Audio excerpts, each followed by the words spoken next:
nesen klausoties radio BBC stāstīņu par Latviju. Viņi raksturoja, kā valsti, kas pasaules ekonomikas vēsturē, rakstītajā vēsturē, ir piedzīvojusi vissmagāko krīzi. Un šai pašā BBC raidījumā arī ļoti augstu novērtējot to, ko izdevās Dombrovskam izdarīt šajā te laikā. Protams, un es to vienmēr esmu uzskatījusi, ir labāk teikt cilvēkiem arī nepatīkamas lietas, jo cilvēki nav muļķi un viņi ir racionāli. Lielākoties cilvēki ir racionāli un var argumentēt un var pārliecināt cilvēkus. Un tāpēc arī patiesībā tiekoties ar cilvēkiem, mēs neko nesolam.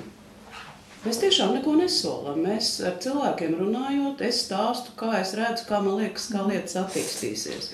Tas, ko arī Hermanis pat jums pārmeta Vienotībai, ka nav kampaņas, jūs jau lasījāt droši vien, ka nav kampaņas, nav redzama tāda kaut kāda... Kā jums liekas, kāpēc nav kampaņas? Nu, kāpēc nav, jūs neko nesolat, bet vai tā ir pareizā taktika? Kampaņas nav, vai tā ir daudz mazāk redzama kā citiem, tāpēc, ka Vienotībai ir daudzkārt mazāk naudas, kā dažām citām politiskajiem spēlētājiem. Pirmkārt.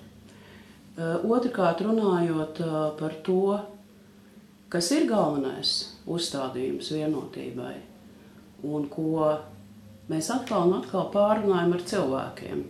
Jo, piemēram, maz atkal, bet es atbildēšu to jautājumu.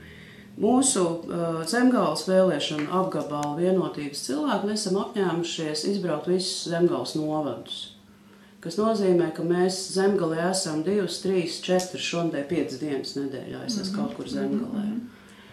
Un es domāju, ka šīs sarunas ar cilvēkiem ir vērtīgākas nekā manipulatīvas, dārgas vēlēšanu kampaņas.